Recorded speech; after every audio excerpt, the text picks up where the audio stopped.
옛사람의 꼬리표 떼기라는 제목으로 하나님 말씀을 선포하도록 하겠습니다. 우리가 살면 여러 가지 별명을 얻게 되거든요. 여러분의 출신에 따라, 특징에 따라 별명을 얻게 됩니다. 제가 군대 생활을 할 때는요, 별명이 희한한 게 많았습니다. 쓰레기 이런 별명이 있었어요. 왜 쓰레기냐 보니까 제가 근무하던 부대가 수송부대였는데 쓰레기 차를 운전하는 사람 보고는 쓰레기라고 부르고 똥차 운전하는 사람 보고는 똥이라고 불렀습니다. 뭐 이런 식으로 이름을 불렀었어요. 그리고 사람 이름 대신에 차 이름으로 불렀습니다. 그래서 333호 그러면 사람 이름 대신에 그렇게 이름을 불렀습니다. 우리는 특징에 따라서 별명을 지어주거든요. 이쁘면이 아니죠. 이쁜 척하면 공주. 뭐 이런저런 이름을 불러줍니다. 그래서 그런 특징에 따라서 꼬리표를 달아줘요. 그래서 뭐 전라도 출신이다, 경상도 출신이다, 어디 특정 지역 출신이다 이렇게 해서 특징을 지어주죠. 뭐 병에 따라서 특징을 지어주는 사람도 있어요. 당뇨병 걸리면 당회원이라고 놀리고 또 머리카락이 모자라면 대머리라고 부르고 뭐 교회 다니면 뭐 예수쟁이라고 부르고 할렐루야라고 부르고 이렇게 특징을 지어줍니다. 때로는 이런 게 좋은 특징으로서 그 사람을 불러줄 때가 있지만 또 나쁜 것으로도 불러지게 돼요. 그래서 여러 가지 차별적인 이름을 또 붙여주기도 하고 또 이런 것에 의해서 나이나 성별이나 어떤 차별적인 것 때문에 벽이 생기기도 합니다. 하지만 이 남들이 우리에게 그렇게 이름을 지어주고 꼬리표를 달아주고 라벨을 붙여준다고 해서 그걸 막을 수 있는 방법은 없어요. 그리고 이 라벨이라는 거, 꼬리표라는 거 자체가 살아온 흔적 때문에 생기는 경우도 있습니다.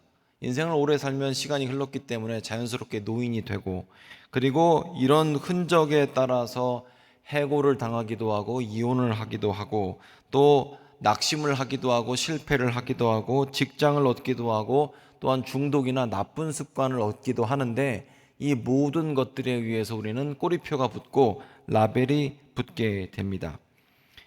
그래서 이 남이 붙인 꼬리표 때문에 그것 때문에 또 내 머릿속에 남아서 그것이 나를 짓누르기도 해요. 그래서 우리는 좋은 꼬리표를 달게 되기도 하고요. 나쁜 꼬리표를 달게 되기도 합니다. 실패의 꼬리표를 달기도 하고 성공의 꼬리표를 달기도 합니다. 그리고 이 꼬리표의 영향력은 무시할 수 없습니다. 굉장히 강력하거든요. 제가 중학교 때 있었던 일입니다. 그때 일을 아주 생생하게 기억해요. 저희 반에 어떤 얼굴이 좀 까무잡잡한 애가 있었는데 제 자리 근처에 있었습니다. 근데 이 친구가 수업 시간에 코를 파다가 코피가 난 거예요.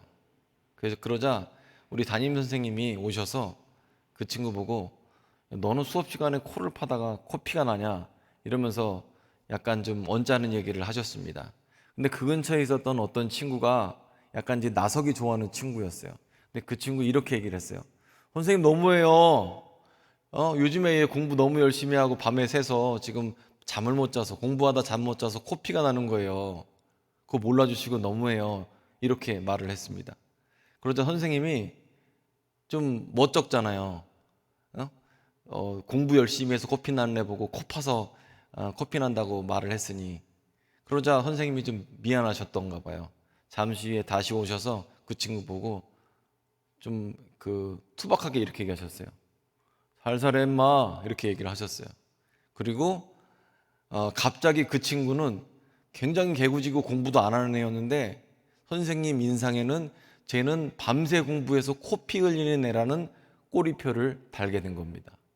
근데 이 친구가 공부를 생정 안 하고 사실 걔네 누나가 아주 유명한 이런 일진이었거든요, 당시에. 근데 이 친구가 선생님한테 그런 꼬리표를 달게 되자 공부를 시작했습니다. 그리고 중3 때는 꽤 잘하게 되었고 나중에 제가 이제 동아고등학교를 갔는데 저랑 같이 그쪽으로 갔을 때 그때는 우리 학교에 우열반이 있었어요. 공부 잘하는 반, 공부 못하는 반이 있었는데 그 친구는 3년 내내 공부 잘하는 반으로 들어가게 됐어요. 근데 그 이유가 하나였어요. 처음에 시작에 코 파다가 잘못된 꼬리표를 달게 돼서 밤새 공부한다는 꼬리표를 다자 어쩔 수가 없는 거예요. 자기도 밤새 공부하고 이성적을 맞았다는 걸 담임 선생님한테 보여줄 수 없잖아요.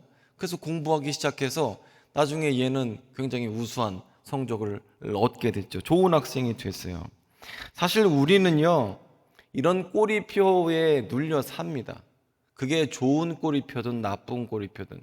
여러분이 상당히 사회적으로 좋은 명성을 갖고 계시잖아요. 그럼 그걸 유지하기 위해서 애쓰고요.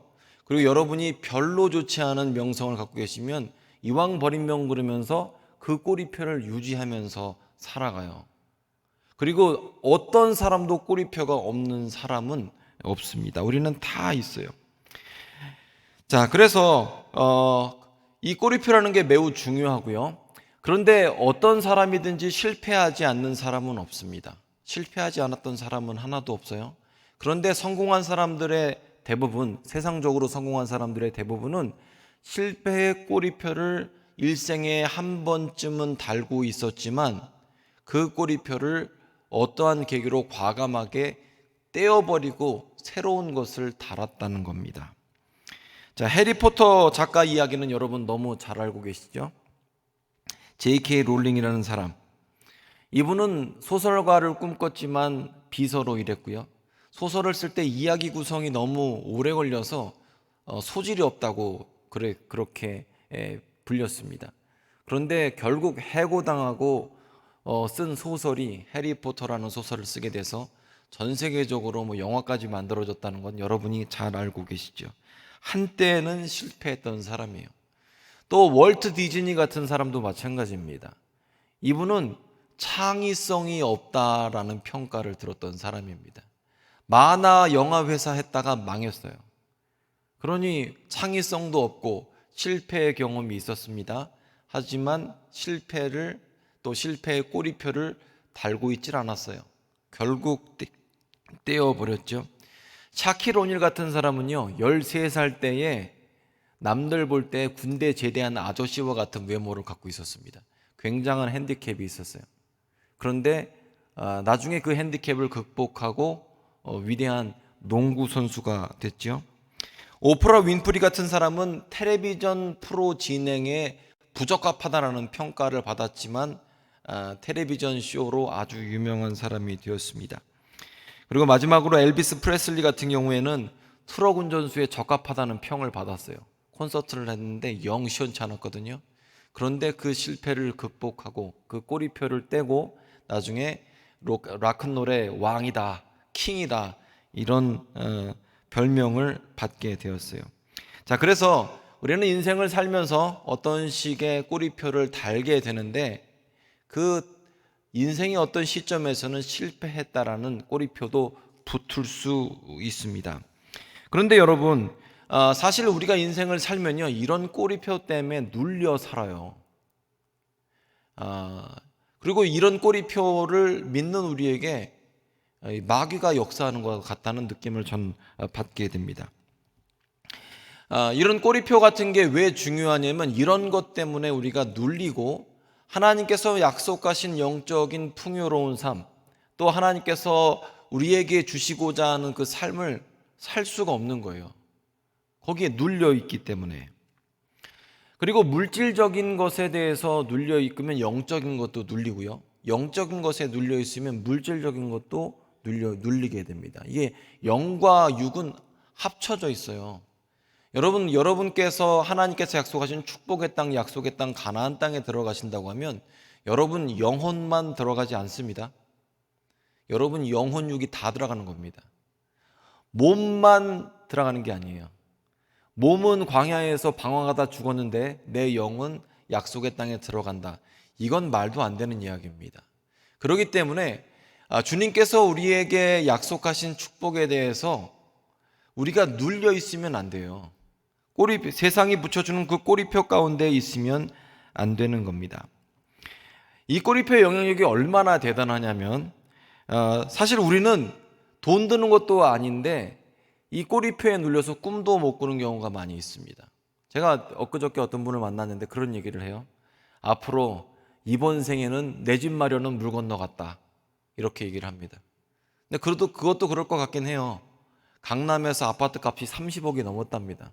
그 30평짜리 아파트가 30억이 넘어갔다는 얘기는 평당 1억이 넘는다는 얘기지 않습니까? 30억 원을 어떻게 볼까?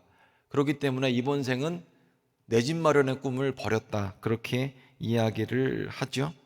상상하는데 돈 드는 거 아닌데 상상도 못하고, 꿈꾸는데 돈 드는 거 아닌데 꿈도 못 꾸고, 하나님께서 약속하신 그 축복의 말씀인 성경에 기록된 것을 믿질 않아요. 오히려 신문을 더 믿습니다.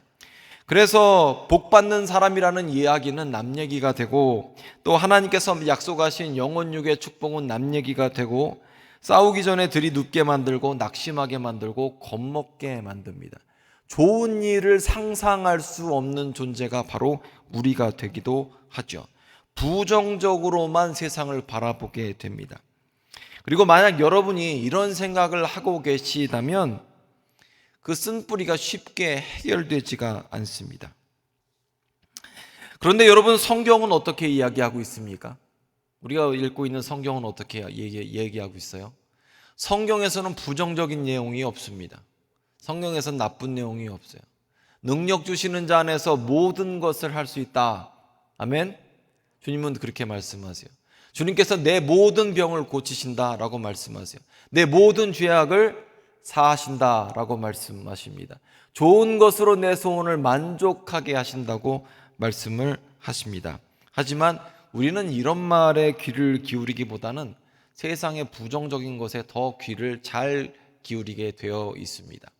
자, 여러분이 지난주에 하신 설교는 기억이 안 나실지 모르지만 20년 전에 점쟁이가 한 말은 기억이 날 수 있어요. 30년 전에 어떤 분은 이런 얘기 하더라고요. 30년 전에 한의사가 진맥을 했는데 자기는 일하면 안 된다는 거예요. 왜냐하면 혈맥이 어떻게 돼서 일하면 안 된다는 거예요.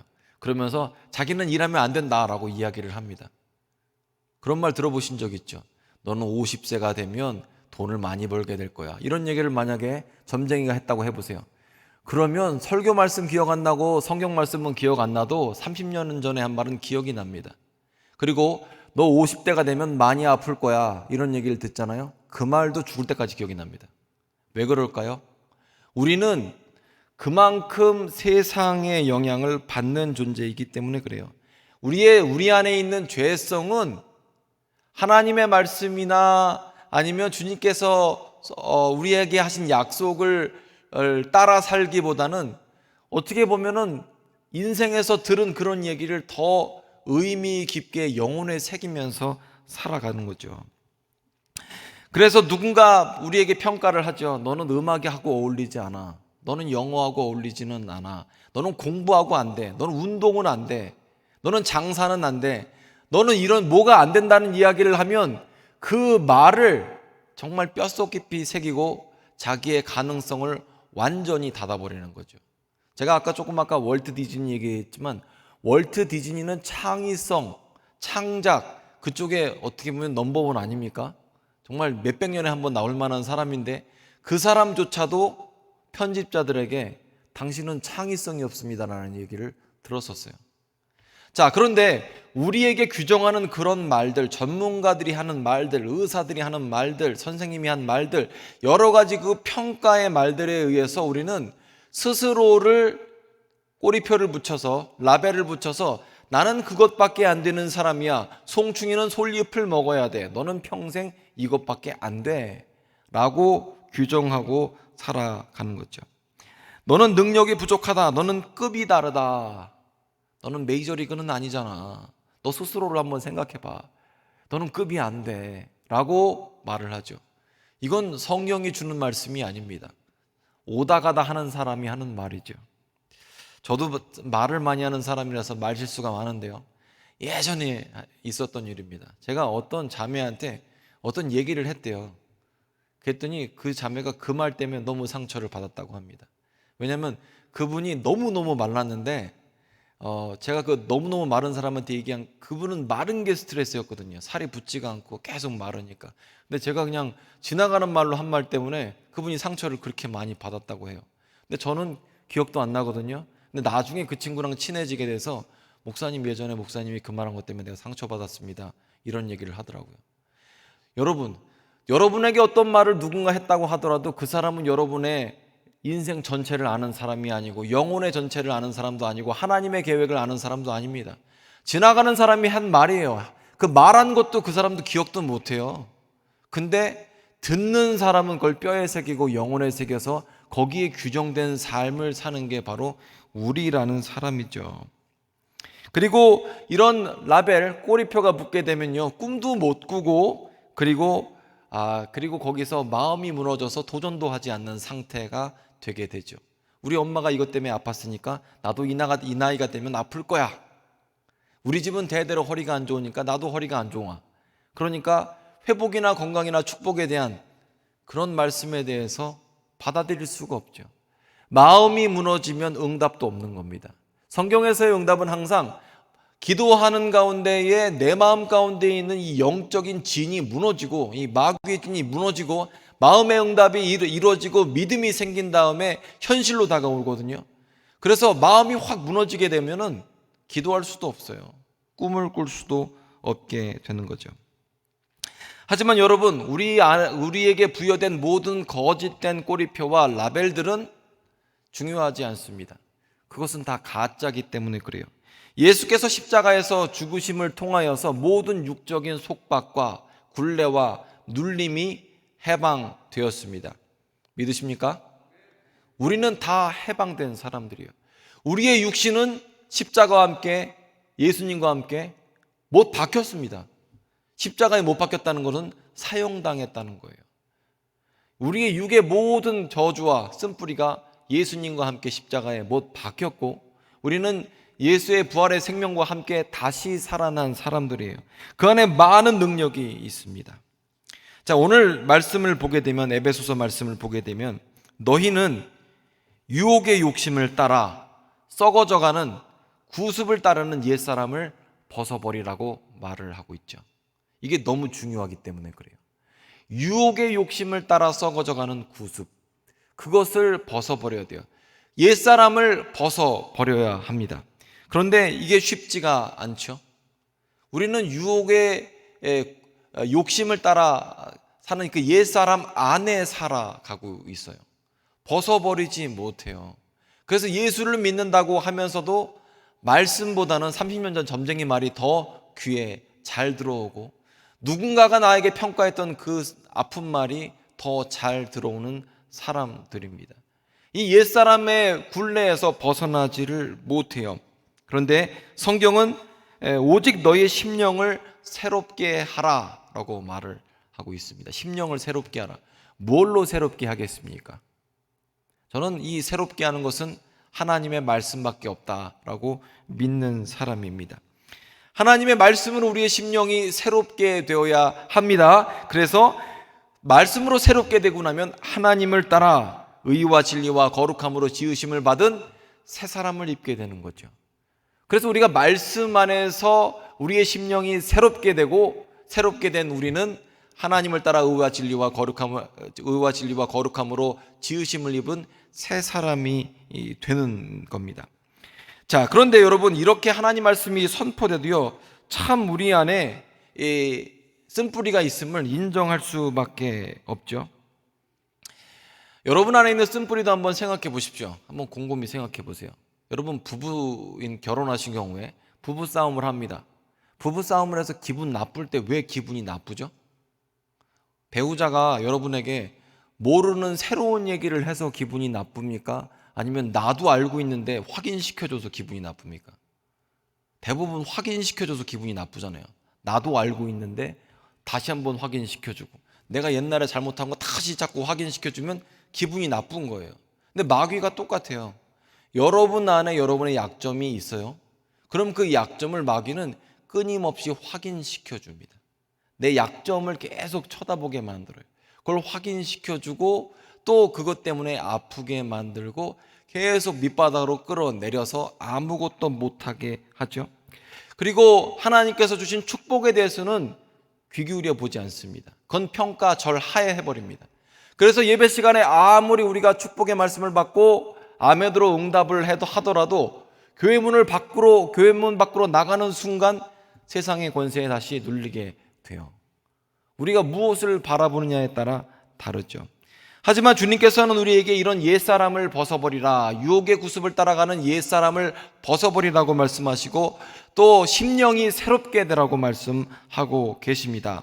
주님께서는 말씀을 통하여서 하나님의 약속을 알게 해주시고 우리에게 부여된 옛날의 꼬리표가 아니라 새로운 이름을 주시겠다고 약속하시고 또 광야에서 죽을 운명이 아니라 약속의 땅에 들어가게 하시겠다고 주님은 알려주십니다. 우리는 하나님 말씀 가운데에 하나님께서 우리 삶의 주인이신 것을 알게 되고요, 불가능을 가능케 하시는 분이 하나님이신 것을 알게 돼요. 하나님은 우리의 약점이나 부족함에 영향받지 않으시는 분이십니다. 하나님은 우리의 죄악 때문에 영향받으시는 분이 아니십니다. 우리의 모자람 때문에 영향받으시는 분이 아니십니다. 그분은 기적을 행하시고 처음과 나중이 되시며 알파와 오메가가 되시는 분이십니다. 그래서 아무것도 우리가 모를 때에는 그런 세상 것에 우리가 규정되었지만 말씀을 공부하면 공부할수록 또 그 가운데에서 우리는 하나님에 대해서 배우게 되고 약점이 아닌 하나님에 집중하게 되는 사람이 되는 거죠. 그래서 주님은 우리에게 믿음 갖기를 원하시는 거예요. 내 느낌이나 나의 속박에 매여 있는 사람이 아니라 하나님의 약속에 집중하려면 믿음이 필요하기 때문에 그렇죠. 자, 하나님은요, 우리가 그동안 살아온 발자취를 바라보는 걸 원하시질 않아요. 내가 옛날에 뭐 했었지, 내가 뭐 해서 실패했지, 이런 거에 집중하는 걸 원하지 않습니다. 과거가 화려했다는 건 별로 좋은 일은 아니죠. 그리고 과거에 상처가 있다면 더 좋은 일은 아니겠죠. 그리고 이런 기억은 우리에게 이런 여러 가지 평가를 갖고 와요. 작다, 크다, 모자라다, 남는다, 부족하다, 말주변이 없다, 못생겼다, 두껍다, 얇다, 이런 어떤 평가를 하게 돼요. 그래서 이게 참 재밌는 것 같아요. 저는 외모로서 가장 스트레스 받는 사람은 텔레비전에서 나오는 예쁜 그 배우들이 그렇게 스트레스를 받고요. 그리고 이 못생긴 것만 집중하니까 제일 스트레스를 받게 되는 거죠. 우리도 마찬가지입니다. 하나님께서 우리를 예수 그리스도의 보혈로 말미암아 육적인 모든 것을 해결해 주셨습니다. 그리고 우리를 정말 하나님께서 창조하신 어떻게 보면 하나님의 자녀, 걸작품이다, 마스터피스라고 하죠. 와, 대단하다, 이렇게 만드셨는데 그럼에도 불구하고 우리는 옛날의 꼬리표를 바라보면서 스트레스 받고 괴로워하게 되죠. 자, 그래서 여러분, 우리는 믿는 사람으로서 이 땅을 살아갈 때 나는 보통이다, 누군가의 말, 평가의 말, 그게 그리스도인에게는 적당한 말이 아닙니다. 하나님께서는요, 우리를 이 땅에서 살게 하실 때에 우리만 가질 수 있는 특별한 능력을 다 주셨습니다. 그 달란트가 없는 사람은 하나도 없어요. 여러분만 가지는 특별함을 하나님이 주셨고요. 그리고 부족한 거는 기도하면 주시겠다고 또 약속해 주셨어요. 그리고 이 특별한 경험을 주셨고, 재능을 주셨고, 열정을 주셨고, 인내할 수 있게 해 주셨습니다. 나는 보통도 아니다, 보통만도 못하다라고 생각하는 건 마귀가 주는 생각이고 잘못된 꼬리표고요. 하나님 약속 안에서의 여러분의 모습은 특별함이다라는 거죠. 세상 권세는요, 절대로 우리에게 진짜 꼬리표를 줄 수 없습니다. 가짜 꼬리표만 줍니다. 과거의 어떤 것도 미래를 결정할 수 없고요. 과거의 어떤 실수나 불공정한 일, 불공평한 일들도 우리의 운명을 결정짓지는 못합니다. 누군가 여러분을 모함하고 또 가스라이팅 한다고 하죠. 그렇게 해서 스스로를 평가절하해서 이용당한 경험이 있다고 하더라도 그것은 여러분의 미래를 결정짓지 못합니다. 전문가의 말이라고 다 맞지도 않아요. 누군가가 전문가라는 이름으로 평가하고 의사라는 이름으로 평가해도 운명을 결정짓는 것은 하나님이십니다. 세상이 아니죠. 그래서 때로는 우리가 사람들의 말을 신뢰할 것인가, 하나님의 약속을 신뢰할 것인가, 말씀을 신뢰할 것인가 결정해야 합니다. 오늘 본문을 보게 되면 두 번째 나오는 말이 심령이 새롭게 함으로라고 그렇게 말씀하고 있죠. 심령이 새롭게 되는 건 하나님 말씀밖에 없어요. 자, 말해놓고도 기억 못하는 누군가가 한 말 때문에 여러분 너무 매여 있지는 않습니까? 그런데 여기 중요한 건 뭐냐면 여러분에게 붙어있는 꼬리표는 여러분이 인정하기 전까지 전혀 효과 없습니다. 여러분이 인정해야 그때부터 효력을 발휘하게 되는 거예요. 그게 하나님께서 붙여주신 꼬리표든지 세상에 붙여준 꼬리표든지 관계없습니다. 여러분이 그걸 인정하는 순간 걔는 효력을 발생하고 능력이 있게 됩니다. 여기 중요한 게 몇 가지가 있는데요. 모든 사람에게는 라벨이 다 붙어 있어요. 꼬리표가 붙어 있어요. 꼬리표가 붙어 있지 않은 사람은 하나도 없습니다.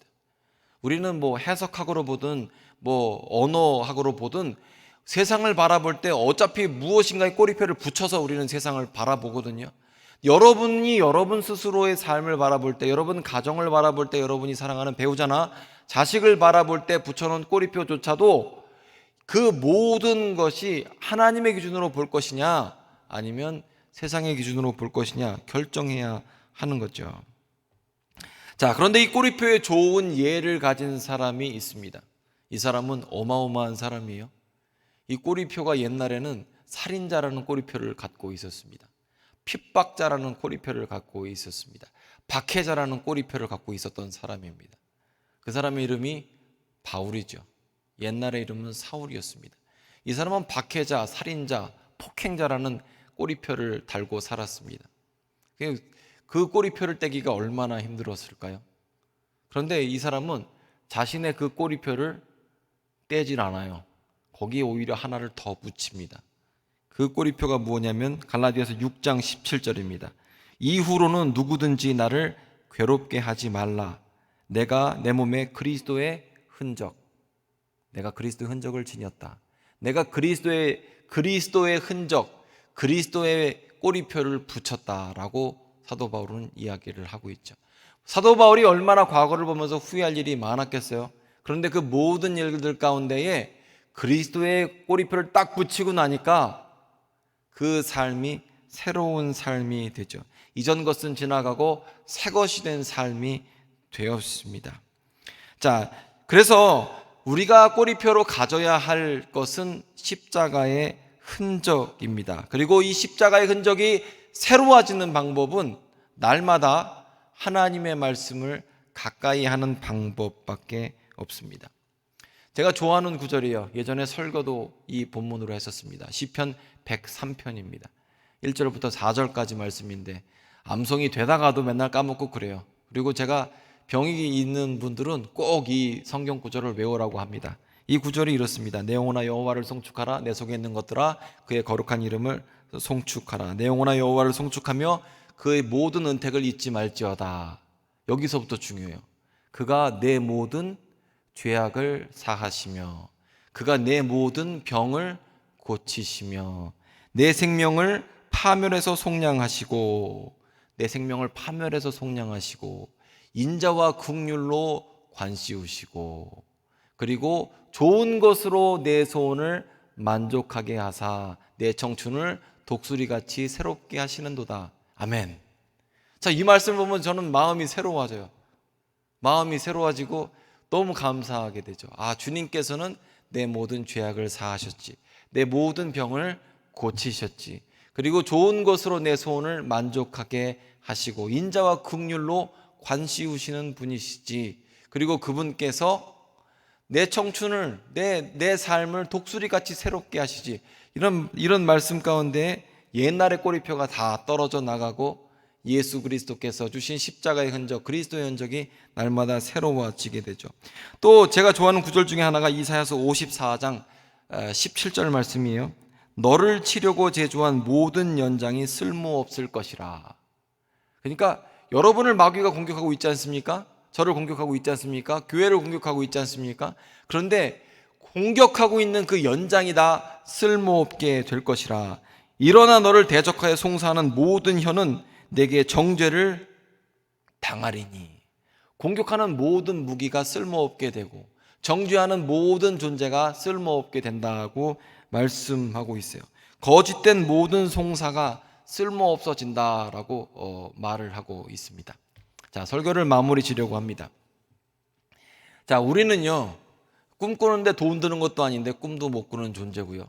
하나님 말씀을 본다고 하면서 누군가 옛날에 했던 말에 매어 그 말에 규정되어 사는 존재들입니다. 그런데 오늘 에베소서 말씀에서는 썩어져가는 유혹의 구습을 따르는 옛사람을 벗어버리고 심령이 새롭게 되어 하나님을 본받아 의와 진리와 거룩함으로 지으심을 받은 새 사람을 입으라고 말씀을 하고 계십니다. 명령을 하고 계십니다. 자, 우리는요, 마음을 새롭게 해야 돼요. 말씀으로 마음을 새롭게 해야 합니다. 어제 제가 그 새마을 운동 노래를 찾아봤습니다. 제가 어렸을 때는 쓰레기를 치울 때 쓰레기 수거차에서 새마을 운동 노래를 불렀어요. 구리 지역엔 그랬습니다. 다른 지역은 몰라요. 근데 그 노래를 보면서 정말 저는 되게 은혜를 받았어요. 이런 내용이에요. 새벽종이 울렸네, 새 아침이 밝았네, 너도 나도 일어나 새마을을 가꾸세. 이런 노래예요. 여러분 다 아시죠? 새벽종이 울렸고 새 아침이 밝았고 너도 나도 일어나 새마을을 가꾸세. 2절은 초가집도 없애고 마을길도 높이고 푸른 동산 만들어 알뜰살뜰 만드세. 3절 서로 도와서 땀 흘려서 일하고 소득 증대에 힘써서 부자 마을 만드세. 4절은 우리 모두 굳세게 싸우면서 일하면서 싸워서 새조국을 만드세. 그리고 새마을 운동할 때 불렀던 노래가 잘 살아보세 있잖아요. 잘 살아보세. 그 노래도 이래요. 잘 살아보세. 우리가 알뜰한 살림 재미도 절로 부귀영상평화 우리 것이다. 잘 살아보세. 우리도 한번 잘 살아보세.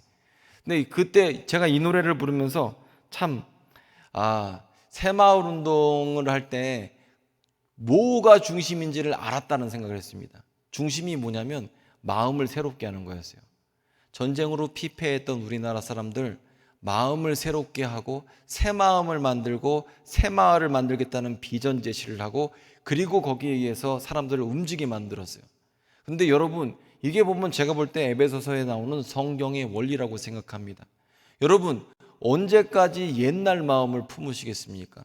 옛날의 패배 가운데 계시겠습니까? 성경에서는 뭐라고 그래요? 패배했던 옛사람을 벗어버리래요. 심령을 새롭게 하라. 심령이라는 것이 심이라는 건 마음이고 그러니까 영혼과 마음을 새롭게 하라고 지금 말씀하고 있어요. 그래서 어떻게 하라고 합니까? 하나님을 본받고 의와 진리와 거룩함으로 지으심을 받은 새 사람을 입으라라고 말씀하고 있습니다. 명령하고 있습니다. 이 말씀을 여러분이 받으셨으면 좋겠습니다. 지나가는 누구 말도 아니고 여러분의 상처가 주는 말도 아니고 세월의 흔적이 주는 말도 아니고 누군가 전문가라고 아니면 점쟁이가 한 말도 아니고 하나님의 말씀을 여러분 영혼 가운데 새기시고 심령이 새롭게 돼서 새 사람을 입으시고 또 새 꿈을 꾸시고 또 새 비전을 갖고 하나님을 향해 달리시는 여러분 되시길 바랍니다. 기도하겠습니다.